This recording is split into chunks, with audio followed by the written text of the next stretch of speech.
Donc, enchanté, je m'appelle Étienne Julliot, je suis un des fondateurs de la société OBO et on va essayer de vous montrer aujourd'hui avec Sacha Lopez. Bonjour. Donc, de Capgemini, comment on a réussi comment on fabrique un outil simple à destination notamment des MOA et comment Cap a réussi à le déployer dans un contexte métier avec des utilisateurs fonctionnels. Donc, un vœu qu'on veut depuis longtemps, c'est de pouvoir réconcilier les MOA et les MOE. Alors, pouvoir avoir un vocabulaire commun, symbolisé par la petite cruche, qui permet d'alimenter les réflexions de deux équipes qui foncièrement ont des vocabulaires différents, des techniques différentes de travail. Et ça a toujours été quelque chose de forcément très complexe. Complexe, car ça demande souvent plusieurs outils qui sont souvent déconnectés les uns des autres, obligés de faire des ponts, des passerelles, etc. Complexe aussi, car il y a des vocabulaires spécifiques dans les deux mondes. Côté MOE, IT, on va parler de langage d'informaticien, et côté MOA, on va parler Excel, Visio, enfin des choses qui sont souvent très métiers. Et même si je peux rajouter, effectivement, c'est même des façons de penser qui sont différentes. Dans le monde métier, alors moi je suis plutôt axé sur tout le monde assurance. C'est un monde où les métiers sont plutôt de culture, on va dire, littéraire, où il n'y a pas toutes ces techniques d'ingénierie qui existent, ou en tout cas pour lesquelles ils ne sont pas habitués à manipuler ce genre de concept-là. Effectivement, il y a tout un travail pédagogique à faire avec eux pour arriver à formaliser, alors ça on en parlera peut-être un petit peu après, mais à formaliser effectivement la matière métier, leur vocabulaire, pour rationaliser ça et pouvoir le partager avec les différents acteurs. Donc, fort de ça, on a essayé de tirer plusieurs leçons. La première leçon qui est très forte, c'est de simplifier tout ça. Concrètement, les méta-machins, les méta-trucs, on va essayer de faire table rase un peu de ça et de trouver des méthodes simples qui sont compréhensibles par tout le monde et qui font qu'en termes de maintenance, maintenabilité, c'est facile de faire évoluer. Petit exemple simple, moi je parle beaucoup avec des exemples, vous allez voir, on va faire des démos, etc., des trucs visuels pour que ce soit tout simplement compréhensible. Un cas habituel de ce qu'on trouvait, ou qu'on trouve encore aujourd'hui, où on veut modéliser par exemple une cinématique d'écran, différents écrans de mon application web, ou pour modéliser un écran, besoin simple, j'ai besoin, dans ma barre d'outils, de mon petit modeleur UML, de connaître tous ces concepts-là. Pourquoi, quand je veux modéliser un écran, il faut que je pose une classe, que je lui applique un profil, que je lui mette un stéréotype, que je tape dans les tag values? Pourquoi est-ce qu'on fait des trucs aussi compliqués?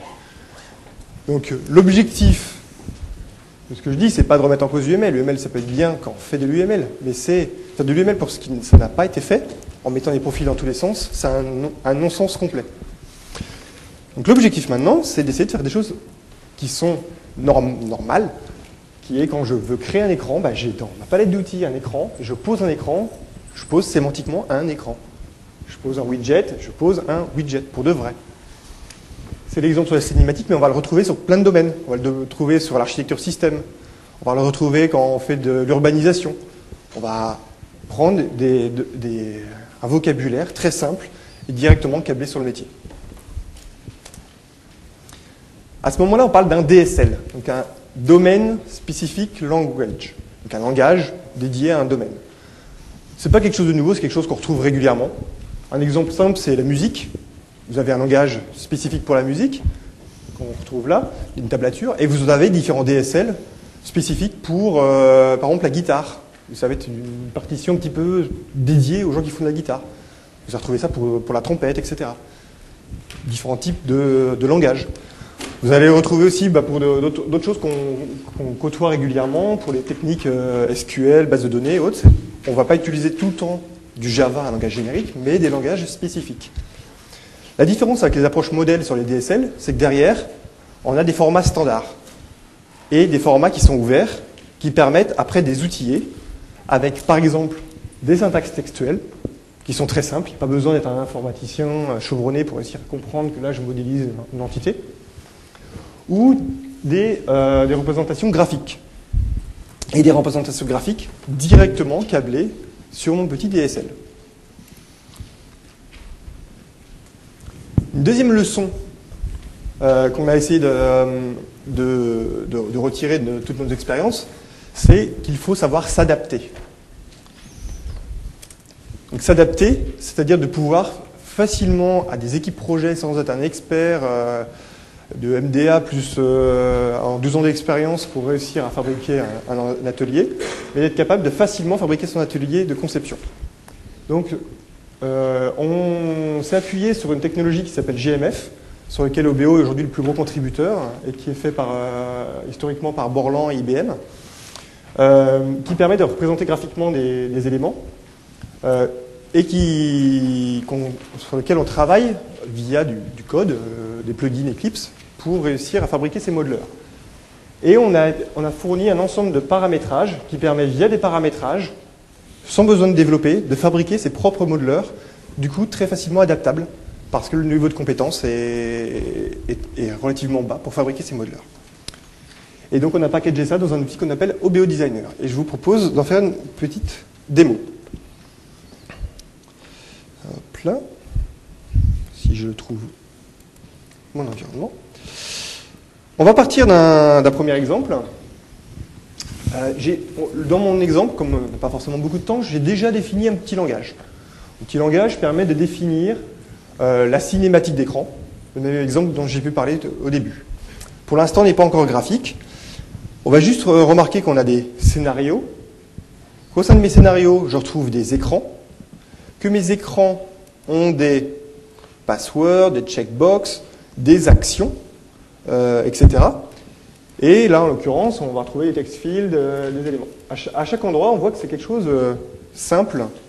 On a des champs de description, name, il n'y a pas de surplus syntaxique, de choses complexes à maîtriser. Le petit jeu qu'on va faire ensemble, c'est de fabriquer de zéro un modeleur qui montre tous les text fields, donc tous les champs de saisie, et dans quel contexte ils sont utilisés, par quel écran ils sont utilisés. Donc on va créer, dans mon projet, un modèle de spécification qu'on va appeler mddi.design.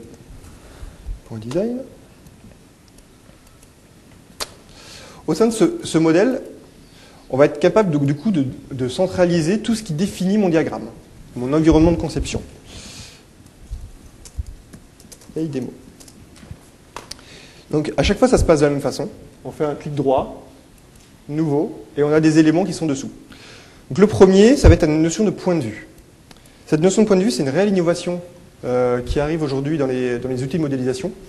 C'est la capacité de regrouper différents types de représentations par métier.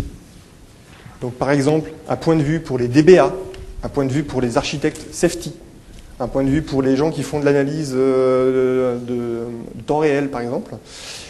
Histoire que quand on est dans son environnement, on a juste les diagrammes sur lesquels on a besoin. Et juste le vocabulaire sur lequel on a besoin. Donc là, dans mon exemple, on va dire que je suis un qualiticien. Qualiticien. Tac. Et à l'intérieur de ça, je vais pouvoir avoir différentes représentations, comme je l'ai expliqué tout à l'heure. Par exemple, des diagrammes de séquence qui vont pouvoir s'appliquer sur mon DSL. En l'occurrence, là, les écrans. Tout à l'heure, catalogue de services d'assurance, on pourrait très bien retrouver des diagrammes de séquence, bien qu'on n'est pas dans un standard, en l'occurrence UML. Et on a des vues type Excel. On a beau avoir des outils de modélisation graphique, c'est souvent sympa. Les vues de type Excel, ça permet de faire la saisie de masse. C'est quand même bien pratique. Donc là, on va faire un diagramme. On va dire que mon diagramme va s'afficher pour chacun de mes scénarios, qu'il va s'appeler widget control. Et dans ce diagramme, je vais définir l'ensemble de mes outils. Donc, par exemple, les validateurs. Des outils pour dire la barre d'outils à droite, quels sont les items qui me permettent de créer des nouveaux éléments, ou les reconnexions de flèches, la gestion du copier-coller, etc. Tous ces trucs-là, on va pouvoir les paramétrer dans l'outil. Donc là, on va définir des couches de représentation graphique. Et on va retrouver le même principe que dans GIMP ou Photoshop, pour ceux qui connaissent, qui sont des possibilités de calque qu'on peut activer ou désactiver pour éviter d'avoir vous savez, le syndrome du schéma qui fait à A1 ou à 0 avec des flèches dans tous les sens. Là, avec des calques, du coup, on essaie d'avoir des choses beaucoup plus simples à lire et beaucoup plus compréhensibles. Et donc, dans mon calque, je vais avoir plusieurs types de représentations. Des flèches, des containers qui contiennent quelque chose, et des nodes donc, qui sont des formes. On va dire ici que pour chacun de mes text fields, donc ça c'est l'endroit où je stocke mon information, on va l'appeler graphiquement, on va dire que c'est un composant graphique widget, et on va lui donner un style visuel de comment il va être représenté. Donc un carré, un losange, etc. Donc là on va choisir carré, et on va lui mettre une petite couleur, color by name, et on va dire qu'il va être green. Je sauvegarde et j'ai déjà terminé mon modeler. J'ai pas de configuration à faire, pas de dev, pas de packaging, etc. J'ai juste maintenant à reprendre mon modèle que j'avais tout à l'heure, qui contenait les aspects non graphiques, le contenu, le glisser-déposer. Alors je ne vais peut-être pas prendre celui-là, je vais prendre celui-là. Hop là. Voilà. Ça me crée une session de travail. Regular, on va l'appeler for MD-Day. Hop là. Et là, à la volée, on a mon point de vue avec mes différents modelers qui apparaissent. Donc on va prendre notre qualiticien, et pour l'instant, je n'ai défini qu'une seule vue qui va être centrée sur un de mes scénarios. Donc si je prends n'importe quel scénario, j'ai une vue qui apparaît qui s'appelle Widget Control, comme tout à l'heure. Donc là, on a déjà le modeler qui a déjà été créé en partie.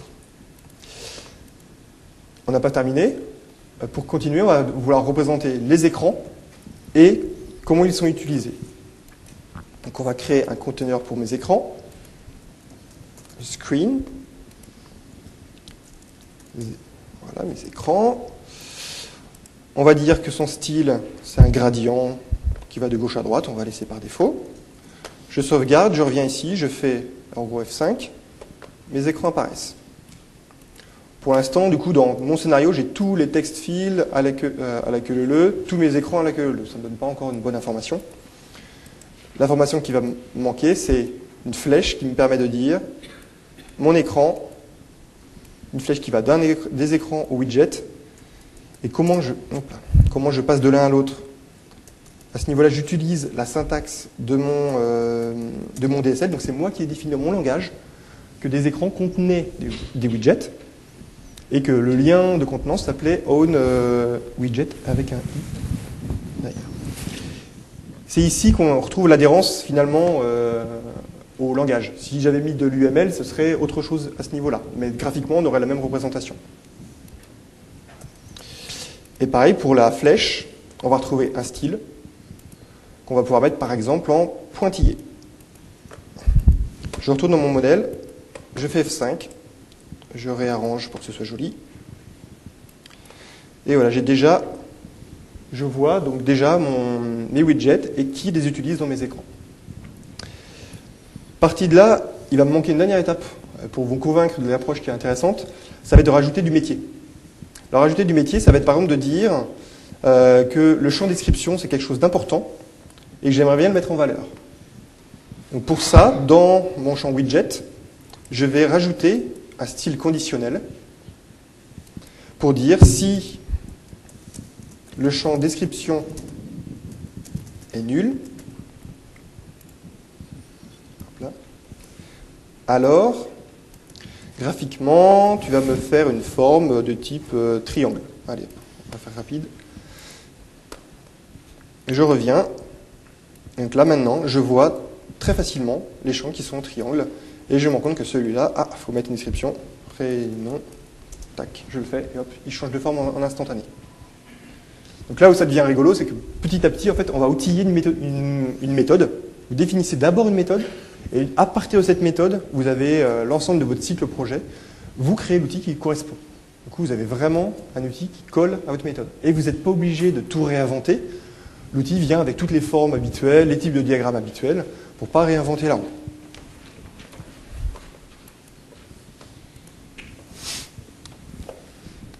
Troisième leçon de ce qu'on a pu faire ensemble depuis des années, c'est de pouvoir industrialiser, certes, avec des générateurs de code, mais en gardant le contrôle. Et notamment, quand on génère du code à partir d'un élément de modélisation, de pouvoir assurer le fait qu'une fois qu'il est généré, il n'y ait pas de désynchronisation. S'il y en a, en tout cas, elles sont contrôlées.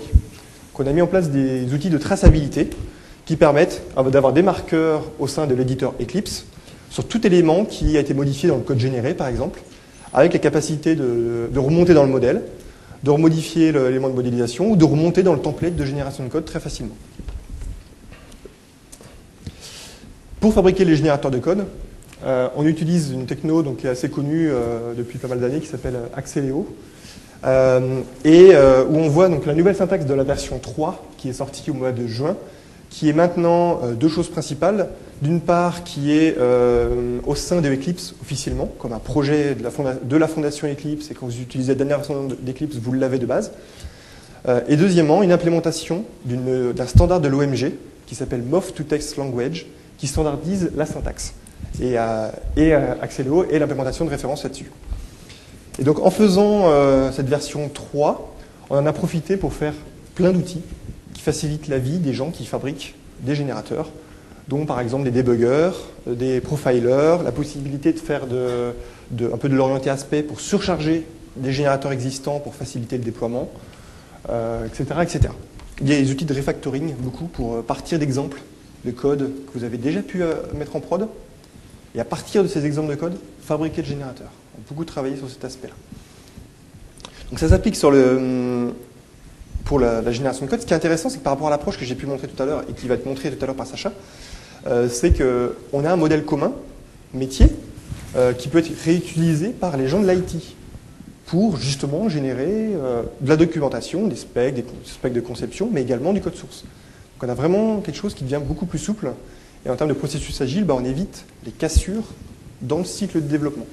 On a quelque chose vraiment où tout le monde parle son vocabulaire, mais parvient à travailler ensemble. Enfin, dernière leçon, c'est la gestion de la complexité. Parce qu'on va faire des DSL à gauche, à droite, on va avoir des modèles UML existants de l'autre côté, différents outils existants. Quand on fait la modélisation de systèmes embarqués, on n'a pas forcément envie de toujours tout toucher. Donc, comment on gère cette complexité-là? Donc, c'était le principe que j'ai un petit peu évoqué tout à l'heure, qui était le principe de point de vue. C'est-à-dire que vous avez fait vos modeleurs, et vous allez vouloir, du coup, à partir de mon référentiel qui stocke les données de différentes natures, analyse de risque, base de données, SOA, etc., pouvoir donner des visions, par exemple ici, de quelqu'un qui travaille sur le temps réel, qui va être capable d'aller chercher des informations, au sein d'un seul diagramme, des informations qui viennent de différents types de modèles. Ou la partie en haut à droite, qui pour les gens de la safety et l'analyse de risque, au sein d'un seul environnement qui est dédié pour les gens qui font l'analyse de risque, ils vont réutiliser des modèles qui viennent de SysML, des modèles qui viennent à gauche, à droite. Mais pour eux, c'est l'outil qui fait l'effort à leur place. Et parfois, pour faire des imports-exports, on va utiliser aussi de la transformation de modèles. Et pour ça, on utilise une technologie qui s'appelle ATL, qui est aussi dans Eclipse, et qu'on a fait en collaboration avec Jean Bézivin, qui doit être dans la salle.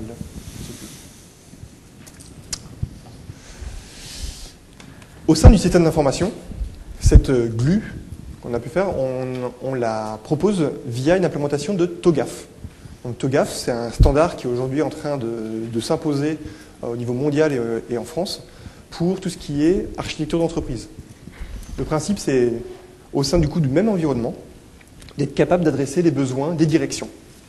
De pouvoir dire comment mon entreprise est organisée, quels sont les objectifs, les process qui sont pour telle organisation, tel type d'acteur, quels sont mes serveurs disponibles, etc. Mais on ne va pas rentrer forcément dans le détail précis. Le but, c'est de fournir une colonne vertébrale sur laquelle on va pouvoir greffer des outils de BPM existants, des outils de SOA existants, ses propres DSL. Mais tout ça est cadré dans un format qui est d'architecture d'entreprise qui permet de donner corps à une méthode globale à l'entreprise. Et en regardant des choses relativement simples pour que tout le monde puisse comprendre. Bon, le futur sur lequel on travaille aujourd'hui, c'est OBO Designer 4.6.1 qui sort demain, qui vient avec maintenant la capacité de paramétrer ses propres diagrammes de séquence. Jusqu'à maintenant, il y en avait qui étaient fournis, mais tel que je l'ai pu le paramétrer tout à l'heure pour le petit diagramme, en fait, on ne pouvait pas le paramétrer soi-même facilement. Donc là, maintenant, avec cette nouvelle version, on peut facilement se créer ses propres diagrammes de séquence avec toutes les fonctionnalités qu'on retrouve, ou qu'on ne retrouve même pas, parce qu'on est assez loin là-dessus sur d'autres modeleurs. On a aussi maintenant fourni des paramétrages prêts à l'emploi pour UML. Le but étant pas de refaire un modeleur UML, mais de pouvoir réutiliser des modèles UML existants. Des modeleurs pour tout ce qui est système d'information, notamment production d'applications J2E, qu'on a pu faire en partenariat avec des SS2I comme Capgemini, comme Sopra, comme Proxiad et autres. Modeleur TOGAF, j'en ai parlé, et un modeleur Icor. Des travaux sur le layout pour automatiser, vous avez pu voir la petite animation tout à l'heure qui sert à rien mais qui fait joli pour bien positionner. Par contre, l'aspect positionnement, c'est quelque chose de très important pour réussir à faire un outil bien ergonomique. Et l'aspect performance également. Et filtres pour masquer des choses. Je vais laisser la main à Sacha sur la suite, qui va vous expliquer du coup comment ils ont pu mettre ça en place sur un outil, sur un cas d'assurance de modélisation métier. Voilà, je vais faire un petit retour d'expérience sur l'utilisation qu'on a fait d'OBO, Designer plus particulièrement dans un cadre métier. Donc effectivement, comme disait Étienne, ce qui nous a séduit particulièrement nous chez OBO, c'est la capacité d'ouverture et la souplesse que propose l'outil. Ce qui fait que, comme il disait, on est capable d'adresser les couches hautes de l'architecture métier, de parler à des gens métiers, voire des directions, et d'adresser ces besoins-là au niveau architecture d'entreprise, et de descendre jusqu'à la génération du code. Donc ça, c'est quelque chose qui est hyper intéressant pour nous, pour avoir effectivement ce lien de cohérence entre les couches hautes et les couches techniques. Donc concrètement, l'exemple, c'est sur la mise en œuvre d'un référentiel, de données métiers, plus précisément un catalogue de produits d'assurance. Voilà. C'est dans ce cadre-là qu'on a mis en œuvre OBO Designer. Donc avant de vous parler plus en amont de la solution, je vais vous parler des enjeux métiers auxquels on a essayé de répondre et auxquels on répond en partie, forcément. Donc l'enjeu central, c'est vraiment replacer le métier au cœur du système d'information. Nous, ce qu'on voit aujourd'hui, c'est que les entreprises perdent la maîtrise de leur système d'information et ont du mal à le maîtriser, à maîtriser sa complexité, et on perd un petit peu de vue le métier. Il y a une coupure, il y a une cassure qui se fait entre ce qu'exprime le métier et l'implémentation dans le système d'information. Et alors que l'implémentation du système d'information n'est censée être qu'un outil au service de ces concepts-là. Donc pour répondre à ça, ce qu'il nous faut, ça va être, je vais passer un petit peu, hop. Ça va être déjà de proposer un outil simple et intuitif pour donner à la main des métiers. Donc typiquement, on veut adresser des personnes qui ne sont pas forcément des développeurs, qui ne sont pas forcément des concepteurs techniques. Donc on a besoin d'une approche simple et intuitive pour manipuler les concepts métiers qui sont les leurs au quotidien.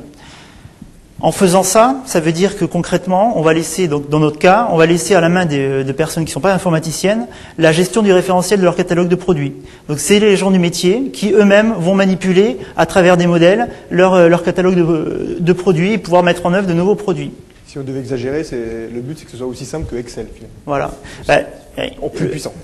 C'est un peu le but de l'informatique. Le but de l'informatique, c'est de disparaître à terme. C'est-à-dire qu'on voit plus d'informaticiens et qu'on arrive à concevoir des outils tellement simples et intuitifs que les métiers peuvent directement manipuler leurs informations. Bon, alors on n'en est pas là, mais en tout cas, c'est un premier pas dans cette direction-là, en tout cas.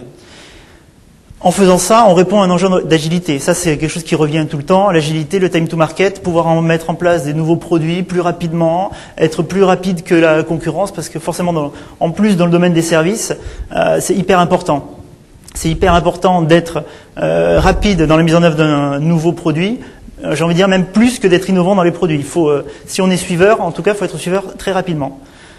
Et donc ça, la démarche qu'on propose, forcément, ça répond aussi à cet enjeu-là. Parce que si c'est les métiers qui eux-mêmes paramètrent leurs produits, fatalement, ça va être mis en œuvre beaucoup plus simplement que si c'est un projet informatique qui demande de passer par toutes les couches d'architecture pour descendre jusqu'à l'implémentation technique. Ce faisant, on a aussi un autre aspect, on va dire un cercle vertueux, qui est qu'on accompagne les métiers pour formaliser leur métier, pour formaliser la matière qui manipule leur métier. Donc typiquement, ce que je disais tout à l'heure, c'est des gens qui sont pas forcément adeptes des techniques d'ingénierie, de modélisation, de conception. C'est des gens qui sont plutôt issus du domaine littéraire, juridique, en tout cas avec les gens avec qui je travaille au quotidien. Et formaliser leurs besoins, définir par exemple un modèle d'objet métier. Définir, voilà, aujourd'hui, qu'est-ce que c'est un produit d'assurance? Un produit d'assurance, ça va être un produit que je définis par plusieurs formules, dans lesquelles je définis plusieurs garanties. Ça va permettre de formaliser leur métier, de le partager, de le centraliser et d'échanger avec les différents acteurs. Ça, c'est quelque chose d'hyper important. Déjà, rien que ça, à la limite, j'ai envie de dire, c'est déjà un pas énorme. Et après, la solution qu'on met en œuvre, elle est ouverte. Ça aussi, c'est hyper important. C'est-à-dire que on essaye de pallier aux problématiques qu'on peut retrouver, en tout cas, moi, dans les clients que je côtoie, c'est effectivement d'avoir la connaissance métier qui est piégée dans le système d'information. C'est-à-dire que pour connaître les règles de gestion, on est obligé d'aller voir dans le code pour savoir exactement quelles règles de gestion on a. Et ça, voilà, ça c'est pas acceptable aujourd'hui. Donc, quand on construit de nouveaux outils, on construit des choses ouvertes avec un modèle qui est partageable par tous et qui est directement implémenté. Finalement, c'est sur la connaissance métier qu'on capitalise. J'ai envie de dire, l'implémentation technique, elle est accessoire. L'important, c'est qu'on a un modèle métier partagé, et ça, c'est, j'ai envie de dire, l'invariant, c'est ce qui va bouger le moins. Et après, l'implémentation qu'on en fait derrière, finalement, aujourd'hui, on le fait avec OBO Designer. Demain, ce sera peut-être un autre outil, mais en tout cas, on a capitalisé là-dessus. Et ce qui est intéressant, c'est que le modèle métier, comme on a pu le voir tout à l'heure, il y avait deux fichiers. Il y avait une partie qui gère le contenu, une partie qui gère le graphique. Et tout ça, c'est sur des formats ouverts. C'est du XMI, on pourrait très bien mettre un autre outil à côté qui va collaborer directement avec les modeleurs qu'on a pu montrer. Alors, typiquement, le métamodèle qu'on a défini dans notre cas, on le visualise en UML. Donc, c'est une transposition directe de ce qu'ont produit les métiers. Donc, c'est quelque chose qu'on peut même partager avec d'autres acteurs au sein de l'entreprise. Donc, voilà. Donc c'est vraiment finalement le message fort, c'est de se dire qu'on est capable, avec ce genre d'outil qui a un niveau d'abstraction très fort, d'exploiter directement la matière métier. Donc ce que je disais classiquement, si on devait mettre en place un référentiel de produits d'assurance, la méthode classique, ça va être d'exprimer les besoins métiers, de définir un modèle, de transformer ça en fonction, savoir applicativement quel impact ça a, quel applicatif on va devoir créer, savoir techniquement quelle base de données on va mettre en place, sur quel serveur. Donc en fait, effectivement, ça nous demande de traverser toutes les couches d'architecture. Là, avec cette approche-là, ça nous permet directement d'adresser ce qui a été produit par les métiers. Donc, c'est des choses, voilà, des choses hyper générales. On va parler de produits techniques, de produits à vendre, de garanties, de formules, le vocabulaire du métier. Et ça, directement, on l'exploite pour en faire un outil pour administrer leur catalogue. Voilà. Donc, ça permet l'agilité. Et puis, on n'a pas de cassure entre ce qui exprime le métier et ce qui est implémenté, ce qui fait que ça va plus vite, on n'a pas de déperdition d'informations, la qualité de ce qu'on livre est forcément meilleure, donc bon, ça n'a que des avantages, quoi. Et on gère une certaine complexité qui est importante, par contre les choses simples restent simples. Oui. Ce qui est vraiment quelque chose de crucial pour l'adoption d'un outil, ou par défaut dès qu'il y a un changement, si c'est trop complexe, les gens sont un peu freinés là-dessus, si c'est pas fignolés dans le petit détail, ils sont assez regardants et assez réfractaires. Et là, en l'occurrence, le but, c'est d'être vraiment d'être simple et oui. facile. Pragmatique, quoi, en fait. Effectivement, on arrive très vite à des choses à voir, on donne à voir assez rapidement. Donc là, je détaille un petit peu la démarche qu'on a eue pour construire cet outil d'administration de produits d'assurance. Donc, première étape, une étape de brainstorming, c'est là où on voit avec le brown paper, atelier de partage des définitions. Donc on se construit un glossaire, un métier de qu'est-ce que c'est un produit d'assurance, qu'est-ce que c'est une garantie, une circonstance, une prestation. Voilà, on est vraiment dans le métier. Première étape. Deuxième étape, on va commencer à formaliser ces concepts-là. Très grosse maille, on commence à tirer des liens, on dit qu'effectivement une garantie ça va être compris dans une formule, que ça ouvre droit à plusieurs prestations. Donc on commence à définir notre métier de façon formalisée et c'est là où il y a besoin d'accompagnement typiquement.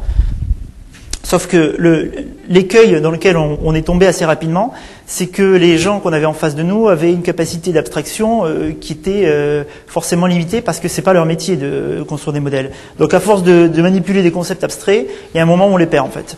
Donc clairement, ce qu'on s'est dit, c'est que pour accrocher tout le monde, on va leur faire manipuler des choses plus concrètes. Donc ce métamodèle-là, on l'a implémenté dans OBO Designer et on a donné à voir très rapidement des modèles pour manipuler leurs informations. Donc, je vous montrerai tout à l'heure une petite démo. On prend des petites boîtes pour créer des garanties. On va mettre ça dans des grosses boîtes qui sont les formules. On va tirer des traits sur les prestations. Donc, très rapidement, on arrive à la quatrième étape qui est les métiers s'approprient l'outil et commencent à manipuler leurs informations. Et là, en raccrochant ça à des choses concrètes, à leurs produits réellement, ils se rendent compte que les concepts qu'ils ont définis sont peut-être pas exactement ceux qu'il fallait. Et là, on itère. Donc, on peut itérer. Pour donner un ordre d'idée, parce que ça peut être intéressant, en 2 mois, 3 itérations, on avait stabilisé le modèle. Voilà. C'est vrai que le délai de mise en place est assez court. Ben oui. Ça, on sait que même la construction même est assez agile. J'essaie de le montrer tout à l'heure où on fabrique, on teste. Mais c'est quelque chose qui permet du coup, dès que les gens disent « Ah non, je ne voudrais pas représenter comme ça, je voudrais avoir tel changement », ça se fait assez bien. Au laïus près que le métamodèle, enfin le DSL, il ne faut pas s'amuser à le casser tous les 4 matins parce que du coup, tous les modèles qui ont été faits avec ont besoin d'être migrés, tous les outils qui autour ont besoin d'être migrés. Donc il faut quand même bien définir le langage sur lesquels les gens travaillent. Mais cela dit, c'est toujours moins cher que de refaire une application à zéro, quoi. Parce que de la même façon, parce que l'alternative à ça, on aurait pu très bien partir sur une approche classique en disant on fait une base de données et puis on va implémenter des écrans pour manipuler nos informations. Et puis, mais là, forcément, on tombe sur un projet classique et avec les écueils qu'on peut avoir. Donc typiquement, ça c'est la première étape. Ça a été en fait finalement la porte d'entrée pour pouvoir amener cette approche DSM dans l'entreprise. Et donc à la base, c'était vraiment fait pour faire mûrir le besoin métier et faire mûrir les métiers sur leur définition, leur glossaire et leur apporter vraiment cette valeur-là. Et l'effet positif, c'est qu'en sortant de là, on sort avec quelque chose qui est visible, qui est manipulable, et on passe donc à la deuxième phase, qui est l'industrialisation de la solution. Donc c'est juste la suite. Alors, on a construit cette partie-là, application de paramétrage. Maintenant, il va falloir intégrer ça dans le système d'information pour le faire communiquer avec le reste du système d'information. Donc, rapidement, sur l'architecture générale, on a la partie OBO, effectivement, pour tout ce qui est application de paramétrage. On choisit une solution de stockage, de persistance des données, typiquement en base de données. On a une partie moteur de règles qui nous permet d'amener une part d'intelligence sur notre référentiel. Parce que typiquement, un référentiel de produits d'assurance, ça va être statique, mais on va avoir toute une partie de tarification pour savoir combien coûte un produit en fonction du risque, un risque donné. Et puis typiquement de l'éligibilité, est-ce que j'ai le droit ou pas de souscrire à telle formule, qui elle est gérée à travers un moteur de règles. Donc là, effectivement, on arrive au final à un système hyper paramétrable, où à la main des métiers, on va à terme arriver à ce que les métiers soient complètement autonomes sur la mise en œuvre d'un nouveau produit d'assurance, puisque ils peuvent manipuler leur référentiel de données à travers un OBO designer, et ils peuvent directement gérer leurs règles de tarification et d'éligibilité à travers un moteur de règles. C'est vrai que c'est un cas d'usage assez original, on va dire, pour l'instant en tout cas peu courant, dans les technologies model-driven, où souvent on voit le principe de transformation, puis de génération de code, etc. Là, dans cet exemple-là, en fait, on est vraiment sur un modèle qui est pris, qui est injecté dans une base de données, ça pourrait très bien être un ERP, par exemple, pour paramétrer l'outil. Donc on est vraiment sur un cas assez original. On l'a fait aussi sur un autre cas avec Sidel, qui est une entreprise qui fait de la logistique, donc de la gestion du workflow, de logistique, qui a pris un peu le même genre d'approche, et c'est des choses qui marchent assez bien, quoi. C'est effectivement la capacité. Alors, du coup, on travaille avec les métiers, avec des modèles comme on pourrait le faire sous PowerPoint, sauf qu'effectivement, l'intérêt, c'est que derrière, c'est exploitable informatiquement, quoi.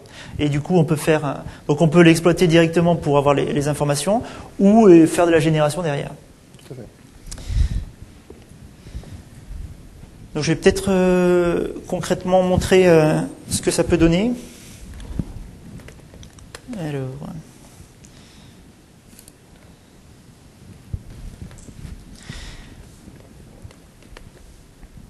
Donc voilà. Alors pour le coup, on passe toute l'étape qui est intégrer le métamodèle dans l'outil. Donc il y a toute une étape effectivement qu'on voit pas ici, qui va être donc travailler avec les métiers sur quels sont leurs concepts, qu'est-ce qu'un produit d'assurance, et puis après intégrer ça en tant que métamodèle pour pouvoir après manipuler les informations définies à travers des vues, des diagrammes, des tableaux. ce genre de choses. Donc là, on est sur la première page d'accueil dans laquelle, en fait, on guide un petit peu le gestionnaire produit dans sa démarche pour définir un produit d'assurance en disant... Alors là, du coup, je vais rentrer dans du métier. Hein. Je suis un peu désolé, mais on est vraiment sur des concepts purement métiers en se disant que pour définir un produit d'assurance, qu'est-ce qu'il nous faut ? Il nous faut définir les briques de base, une garantie, une prestation, une circonstance, un objet de risque, et puis ensuite les assembler pour définir notre produit.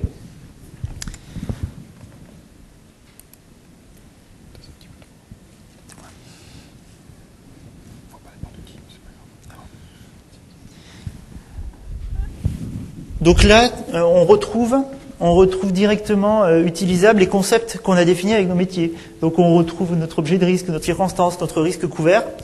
Et alors bon, pour des gens qui manipulent des modèles, ça peut être, ça paraît peut-être évident, mais effectivement à montrer à des métiers, c'est quelque chose d'hyper simple, d'hyper intuitif. Ils peuvent directement manipuler leurs concepts. Sur la barre, sur le côté droit, ils ont effectivement les outils qu'on a définis liés au diagramme qu'on est en train de manipuler, et uniquement ça. Donc du coup, il y a assez peu de risque d'erreur. Et puis ils peuvent graphiquement manipuler toutes ces informations-là qu'ils ont déjà définies. Donc là, voilà, typiquement. On est en train de définir un objet de risque, voilà. Quand on double-clique dessus, on voit les propriétés qui ont été définies vraiment directement dans le métamodèle. Donc une fois qu'on a défini nos briques de base, on va commencer à passer à l'assemblage.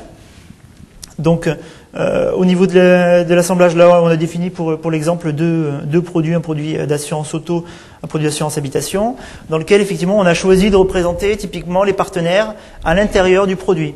Et ça c'est assez intéressant parce qu'on avait fait l'exercice avec plusieurs sociétés qui elles-mêmes avaient des vues différentes sur les mêmes informations. Il y en avait certaines qui effectivement avaient envie de voir leurs produits comme étant un ensemble dans lequel on mettait leur garantie, d'autres qui étaient plutôt axées sur la notion d'objet de risque et qui voulaient effectivement voir les objets de risque avec les garanties que couvrait chaque objet de risque. Et à partir des mêmes informations, c'est ce que disait Étienne, on peut proposer plusieurs points de vue pour adresser différents métiers, différentes sensibilités, différentes façons de travailler. Donc là, je rentre dans le produit d'assurance auto et on s'est dit, pour manipuler ces informations-là, on va définir un diagramme. En fond, on représente le produit. À l'intérieur, on va représenter les différentes garanties et à l'intérieur de chaque garantie, les prestations couvrent droit ces garanties. Voilà. Et quand on rentre dans une garantie, on voit le détail de la garantie, avec effectivement les différentes prestations, leur niveau de prestation. La possibilité de visualiser ça aussi sous forme de formule, donc pour savoir les regroupements commerciaux qu'on va proposer aux clients. En fait, là, tout ce qu'on voit là, la navigabilité, quand Sacha fait clic droit, navigate, ou le petit icône en bas à droite qui montre ça, en fait c'est Sacha qui l'a paramétré dans l'outil, qui dit à partir de tel diagramme, sur tel type de risque, je peux naviguer sur tel autre type de diagramme. Donc c'est vraiment quelque chose où, et du coup, automatiquement, la navigation est proposée, ou la création d'un nouveau diagramme de ce type-là. Donc effectivement, on n'est pas sur c'est pour ça qu'on va très vite, parce qu'on n'est pas sur de la programmation finalement. On est vraiment sur des notions de paramétrage. Donc voilà, là, on visualise le détail d'une formule. Et donc, une fois qu'on a défini notre paramétrage, on arrive sur, on va dire, l'application qui va consommer ce paramétrage-là. Donc, je ne sais pas si vous vous souvenez du schéma d'architecture que je présentais tout à l'heure. Effectivement, on était dans une approche SOA et on publie la structure de ce qu'on a paramétré à travers des services qui peuvent être consommés par les différents services de l'entreprise.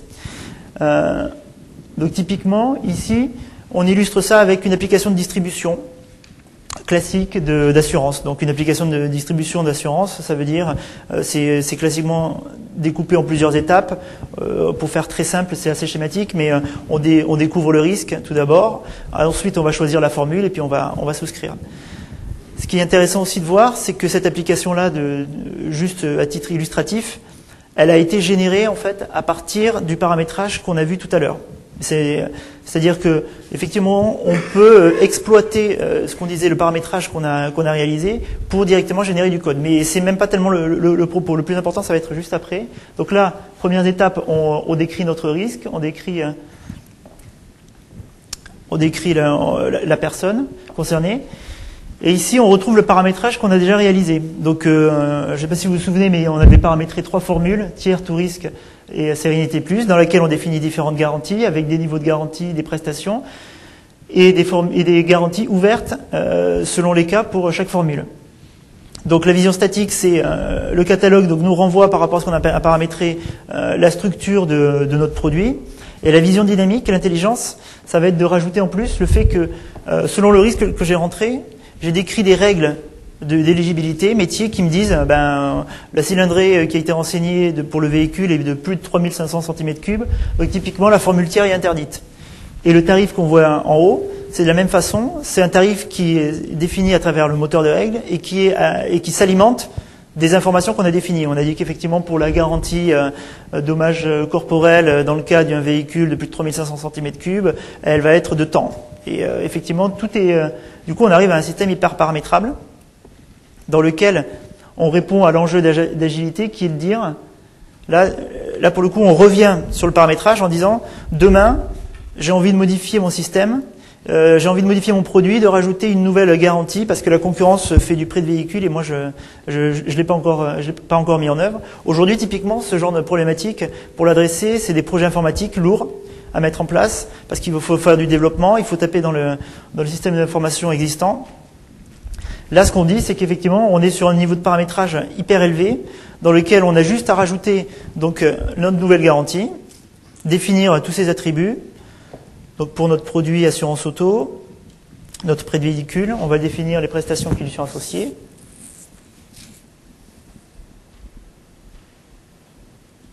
Voilà. Et là typiquement, le point de vue outil, on va juste revenir 2 petites secondes sur un autre point. Voilà. Sur ce petit exemple-là, c'est quelque chose d'assez intéressant parce que Sacha a pris juste un élément, ajouter une prestation, il a cliqué et ça n'a pas juste créé un élément. Il a modélisé aussi donc, la barre d'outils et il a dit quand je clique sur ajouter une prestation, ça me fournit une liste de prestations, de choix. Donc automatiquement, le wizard apparaît pour choisir la liste. Et une fois qu'il l'a sélectionné, il y a une deuxième wizard qui apparaît. Donc encore une fois, c'est que du paramétrage qui dit également quel est mon niveau de prestation. Et une fois que ces 2 wizards-là ont été faits, automatiquement, un élément est apparu, déjà préparamétré. Et effectivement, les prestations, c'est des choses qu'on a définies auparavant dans notre modèle également. Donc on vient s'alimenter directement. Enfin, effectivement, la vie est simplifiée quoi, pour ce genre d'opération. Ça guide l'utilisateur. Oui. Quelle est la proportion du paramétrage qui est nécessaire par rapport à la charge globale du projet? Vous parlez sans arrêt de paramétrage, mais il a bien fallu le faire. Alors, sur le projet de mise en œuvre du référentiel, c'est pratiquement que du paramétrage. Le seul code qu'on a eu à développer, ça va être tout ce qui va être customisation pour effectivement rendre l'application, pour s'adapter aux besoins très spécifiques de la population métier. C'est-à-dire, on ne peut pas se permettre de donner à la main des métiers l'environnement classique, on va dire Eclipse. Donc il a fallu faire un petit peu de développement pour, on va dire, nettoyer les interfaces, pour gérer tout ce qui est le système de persistance et de versionning qu'on ne peut pas laisser à la main directement des métiers. Donc c'est ce genre de petite spécificité-là qui est développé. C'est à cette partie-là que je faisais allusion. Oui. Parce que je pense qu'il y a aussi d'autres aspects qu'on ignore totalement quand on présente des choses comme ça, qui sont liés par exemple à la densité d'utilisation d'un produit, à la volumétrie des données. Tout ça, forcément, si on ne le demande pas explicitement aux utilisateurs, on est obligé de présupposer ou de le valoriser d'une manière ou d'une autre. Oui. Alors là, pour être parfaitement précis, quand on parle de référentiel de produits d'assurance, on est sur des petites volumétries, hein, forcément. On n'est pas sur un référentiel de gestion des clients, typiquement. Des produits, voilà, dans une assurance, si on a 200 produits d'assurance, c'est beaucoup. Donc on est forcément sur des petites volumétries. Les problématiques ne sont pas les mêmes, effectivement, quand on va avoir à gérer des données de référence beaucoup plus volumineuses. Alors, est-ce que ça veut dire que ce n'est pas possible pour les produits où on gère un plus gros volume de données? Ou est-ce que ça veut dire que c'est possible et que ça rajoute du travail au paramétrage? Ça veut dire qu'il faut se poser la question si c'est la bonne approche. Parce que typiquement, on est sur de la gestion de données de référence. Donc je ne sais pas si on est dans des problématiques de type MDM, Master Data Management. Et nous, clairement, quand on a mis en place cette solution-là, on a discuté avec le client sur quelles sont les approches qu'il avait envie de, enfin, quelles étaient les possibilités? Il y avait la possibilité progiciel, la possibilité MDM, ou effectivement la possibilité fait main, c'est-à-dire vraiment quelque chose de personnalisé. Et je pense que nous, dans notre cas, le client n'était pas sur un niveau de maturité suffisant pour partir sur des progiciels ou du MDM. Il avait vraiment envie d'avoir sa solution à lui. Et là, pour le coup, on est capable de l'accompagner et d'aller très rapidement sur ce genre de solution. Mais peut-être, comme je disais, en fait, finalement, le plus important, c'est pas tellement ça, c'est d'avoir stabilisé notre modèle métier. Aujourd'hui, le client, il a un modèle métier de produits d'assurance clair. Demain, s'il dit j'ai des millions de produits d'assurance et je peux plus gérer de la même façon, il pourra très bien aller vers un outil de type MDM ou vers autre chose. Il aura de toute façon cette matière métier première sur laquelle il aura capitalisé. Sur l'aspect chiffrage du délai pour faire le paramétrage, nous, on compte en moyenne 2 jours pour fabriquer un diagramme, de manière sérieuse, hein, comme là. Et après, suivant qu'on veut qu'il soit avec des tests automatisés de non-régression, qui cliquent automatiquement, on double à peu près. Donc on fait 2 jours de plus. C'est à peu près ce schéma-là. Donc là, en gros, le problématique n'est pas sur le nombre de volumes, enfin le volume de données, mais plus le nombre de vues que vous avez besoin. Car forcément, à chaque fois, il y a un peu de travail. Sur des vues très simples, on peut faire des choses encore plus courtes. Sur l'aspect, techniquement parlant, cette fois-ci, donc là, tu as répondu d'un point de vue process, je pense, dans le cas d'assurance, catalogue produit. Par rapport à votre question, est-ce qu'on peut gérer des grosses volumétries avec ça? Je vais avoir 2 réponses. Une première réponse on utilise ça pour faire de la cartographie d'applications. Vous faites de la rétro d'applications Cobol, NZK, Progress, etc. Vous êtes capable de visualiser avec ce genre d'outil où vous fabriquez votre propre vue et forcément les volumétries sont énormes. Et le deuxième cas, c'est qu'on a fabriqué la technologie en partenariat avec Thales, côté ingénierie système. Et ils utilisent ça pour l'ensemble de leur ingénierie système aérospatiale ou défense et autres. Thales ne fait pas des petits projets, ça va faire des gros projets avec beaucoup de données, beaucoup d'acteurs. Donc c'est des choses. D'intervenir à quel niveau à ce moment-là pour prendre en compte avant la mise en production la volumétrie, etc. En fait, la volumétrie, elle est gérée de manière générique par l'outil, par le moteur. Après, de comment ils sont capables d'éviter qu'il y ait 2000 éléments simultanés. Donc ça, nos règles, c'est, je crois, justement 2000 éléments simultanés à l'écran, ce qui devient un peu dur à gérer. Donc après, c'est à eux, en fonction de leur méthode, de dire comment je filtre, comment je mets des calques qui permettent d'activer ou désactiver tous les éléments pour que ça reste humainement compréhensible. Et là, c'est de la méthode. C'est le process qu'il faut voir comment je peux découper. Peut-être que si je mets 2000 éléments, c'est qu'il y a trop de choses pour une personne et qu'il n'a pas besoin de voir ces 2000 éléments-là, donc j'aurai une vue plus macroscopique. Voilà, c'est du process. Mais d'un point de vue techno, c'est quelque part, nous on n'a pas de limite, enfin on a des limites de performance, mais qui sont généralement largement supérieures à ce qui est utilisé en temps normal.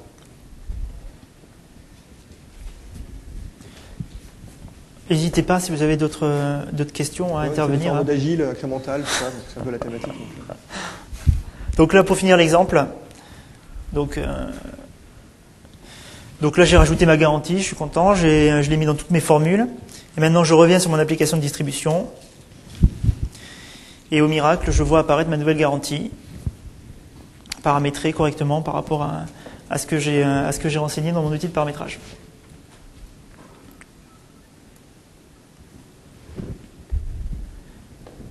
Donc voilà un petit peu le retour d'expérience qu'on pouvait faire sur ce genre de problématique-là. Donc effectivement, alors ça répond pas à toutes les problématiques. Maintenant, effectivement, ce qu'on se dit, c'est que ça va quand même dans une direction qui est assez intéressante, à savoir qu'on arrive à adresser des personnes du métier avec ce genre d'approche d'ingénierie. Donc on pense que c'est quelque chose qui est à pousser et c'est pour ça qu'effectivement on travaille notamment sur des projets comme l'implémentation de TOGAF parce qu'on se dit qu'on sent qu'il y a quelque chose à faire en se disant que d'adresser directement et d'avoir une traçabilité entre le besoin métier, l'objet métier, le processus et l'implémentation technique qui en est faite au bout du bout.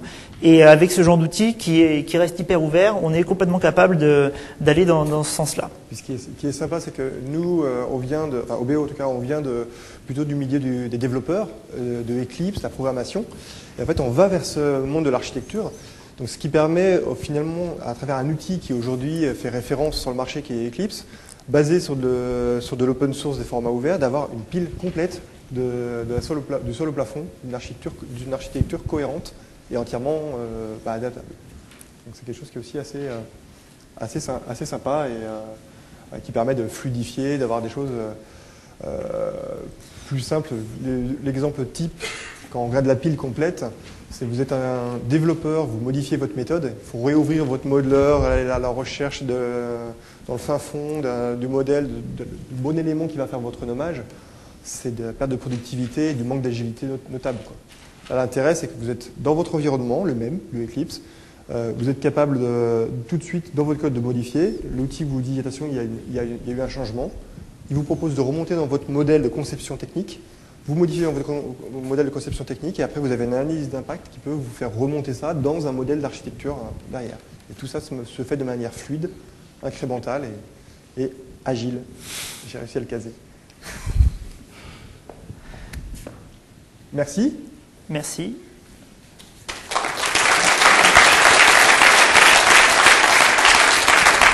Est-ce que vous avez des questions? Tout à l'heure, vous avez parlé de la solution d'un moteur de règles. Oui. C'est un moteur de règles du marché ou si vous avez fait un moteur d'inférence directement? C'est un moteur de règles du marché. Oui. Et on est sur le même niveau. C'est ça qui est intéressant, c'est qu'effectivement, on sent qu'il y a aujourd'hui une certaine maturité dans les outils qui nous permettent d'arriver à des outils d'un niveau d'abstraction tel qu'on peut les mettre à la main des métiers. Et effectivement, le moteur de règles, c'est la même idée. On va laisser à la main des métiers paramétrer leur catalogue produit, donc définir leur structure. Et au service de tarification, on va laisser un moteur de règles de la même façon, dans lequel il va pouvoir paramétrer son tarif. Et forcément, vu qu'on fait pas les choses en double, on est sûr qu'on est bon, on est sûr qu'on n'a pas, enfin, on a moins de recettes à faire parce qu'aujourd'hui c'est ce qui se passe. Il y a le service de tarification qui développe sa tarification pour faire ses simulations, et puis derrière, on va avoir l'implémentation qui en est faite avec tous les biais qui peuvent arriver, et après tout un savant jeu de recettes sans fin pour être sûr qu'on corresponde bien à ce qu'a spécifié la tarification. Donc quand on met tout dans les mains de la même personne, on gagne énormément en agilité, quoi. Oui, justement sur ces règles, sur ces modèles que vous bâtissez dans ce moteur de règles, est-ce que vous manipulez directement les concepts définis dans le métamodèle qui est supporté par BioDesigner? Ou alors, est-ce qu'il y a une cohérence entre le niveau sémantique manipulé par les règles, ceux qui est implémenté par la méthode, et donc est-ce que c'est bien en cohérence et l'inversion? Alors, je ne sais pas si je réponds à la question, mais c'est pas automatisé, mais le BOM, le Business Object Model défini pour le moteur de règles, une partie de ce BOM, c'est ce qu'on a paramétré, c'est le métamodèle. Mais pas que. Parce que pour définir une règle de tarification, typiquement, il faut savoir quelle garantie, quelle formule, quel niveau, mais il faut aussi savoir l'âge de la personne, son adresse d'habitation. Donc, une partie du métamodèle qu'on a défini là va alimenter le BOM, mais pas uniquement. Dans ces règles, il y a ces fameuses formules, qui sont des formules métiers, mais vous parlez aussi de règles d'applicabilité, en fait. D'éligibilité, ouais. D'éligibilité. Ouais, c'est ça. Donc là encore, il y a d'autres types de règles. Oui, c'est ça. C'est bon, enfin, il y en aurait d'autres règles, hein, mais là, dans le cas métier, c'est savoir si vous avez le droit ou pas de souscrire un contrat d'assurance. Typiquement, les gens de moins de 20 ans qui ont une grosse voiture, la plupart du temps, on les accepte pas. Voilà. Et comment vous gérez la cohérence, le fait que tel modèle de règle corresponde à tel métamodèle, qui correspond à tel modèle d'objet métier, etc. Est-ce qu'aujourd'hui, votre retour d'expérience, c'est de maintenance en cohérence des différentes versions et des méta, et des objets métiers, et des règles? Alors, ce qui a été décidé, c'est de faire effectivement des BOM différents selon les cas, parce qu'on a des acteurs différents. Maintenant, on a assez peu de recul là-dessus pour que je vous dise concrètement si c'est difficile ou pas à maintenir en cohérence. Bon, ça peut aller que mieux quand le métamodèle il est aussi lisible que ça. Parce que typiquement, là, le métamodèle, comme je disais, on peut le voir en UML.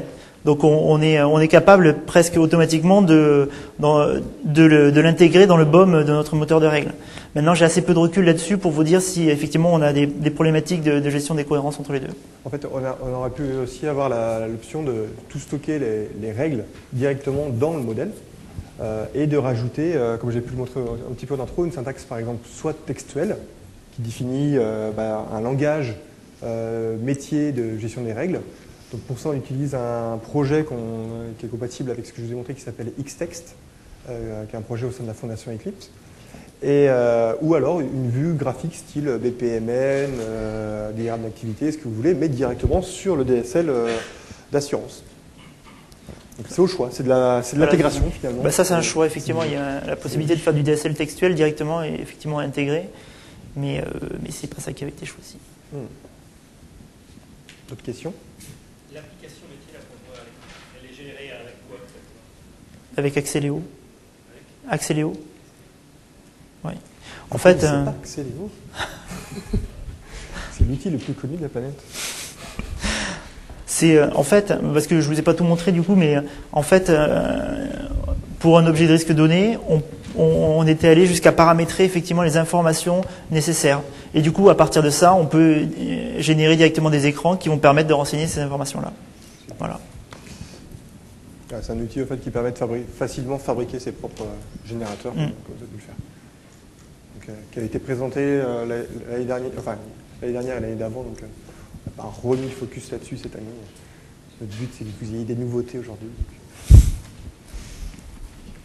Parlant de ces générateurs, vous en avez déjà un pool qui permet justement la génération de ce type d'application, ou alors à chaque fois il faut repartir de zéro et reconstruire son propre générateur sur la base de ses propres frameworks? Alors on a réussi à créer une communauté de personnes qui partagent des générateurs. Donc là, ce que j'ai montré comme démo tout à l'heure sur les écrans, sur la fabrication d'écrans ici, en fait, il y a un ensemble de paramétrages et de générateurs qui sont déjà de très bonne facture, avec des générateurs J2E qui vont vers du Struts, du Hibernate, etc., qui sont prêts à l'emploi. Et en fait, on a réussi, au sein de cette communauté-là, ces différents intégrateurs, donc, parmi les meilleurs les intégrateurs sur le marché, on va trouver Serly qui est là-bas, on va trouver Cap, Proxiad, etc., Bull et autres, donc qui ont fait un pot commun sur les DSL courants qu'on retrouve en conception technique, donc les entités, le SOA et la cinématique d'écran, et des générateurs qui ciblent les générateurs habituels J2E. Donc ça permet de faire un genre de pot commun, de référence, on va dire, sur lesquels soit vous pouvez vous appuyer en mode boîte noire via une transfo de modèle, soit vous pouvez les utiliser comme exemple, ou vous les copiez et vous les spécialisez après pour vos propres besoins. Et du coup, je ne vais pas forcément tout vous montrer, mais on va retrouver des notions de sitemap. On peut voir les liens entre, par exemple, les écrans. Hop là. Pouvoir zoomer à l'intérieur. Ah, là, je retrouve mon truc de tout à l'heure. Mais par exemple, remarquez, c'est intéressant. Je retrouve mon diagramme que j'avais fait tout à l'heure nativement, la navigation. Et je peux créer, par exemple, aussi la navigation d'écran. Et ça, en termes de générateur, si je clique sur n'importe quel élément, on voit en instantané. C'est la notion de traçabilité dont je parlais tout à l'heure pour aider à l'agilité, au lien entre développeur et concepteur. On voit en instantané tout ce qui a été généré. Donc là, on voit qu'une application Struts avec HTML Unit, les JSP, tout ça ont été générés à partir de cet élément-là. Voilà. Et les diagrammes de séquence, il y en a aussi? Oui, alors c'est des diagrammes de séquence qui peuvent marcher sur UML, évidemment, mais aussi sur vos propres langages. Donc, du coup, vous pouvez retrouver les principes, tous les principes de diagramme de séquence avec les lifelines qu'on va pouvoir mettre, avec les ordonnancements où vous déplacez, tout se déplace, et l'aspect graphique, du coup, devient sémantique aussi. Si vous changez un élément de taille, ça peut changer le sémantique. D'accord. Et la plupart du temps, quand vous implémentez ces solutions, est-ce que ce sont des gens qui ont déjà utilisé d'autres outils de modélisation? Ça va dépendre. Là, on a un cas où ce n'était pas le cas. Il n'y avait pas d'outil de modélisation, si ce n'est certainement Excel ou équivalent. On a le cas aussi où les gens ont des outils de modélisation existants, sur lesquels ils sont satisfaits, qu'ils ne veulent pas garder. Par contre, ils ont des coupures dans la chaîne. Et ils ont des parties de leur méthode qui ne sont pas outillées, qui prennent le papier, crayon, le Word. Et du coup,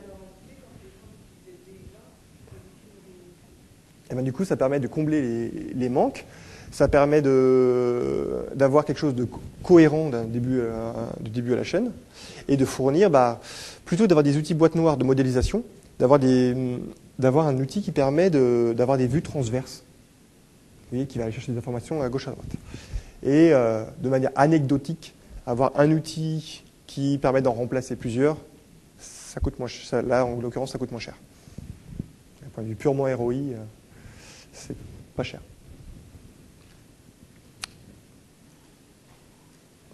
Je pense que ce sera la dernière question, et puis après, il y aura la table ronde, si je ne me trompe pas. Évoquiez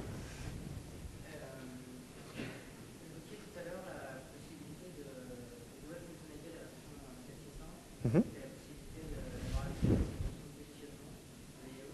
Oui. Il s'agit bien de pouvoir récupérer dans le modèle sémantique la position des éléments graphiques. C'est maintenant dont il s'agit.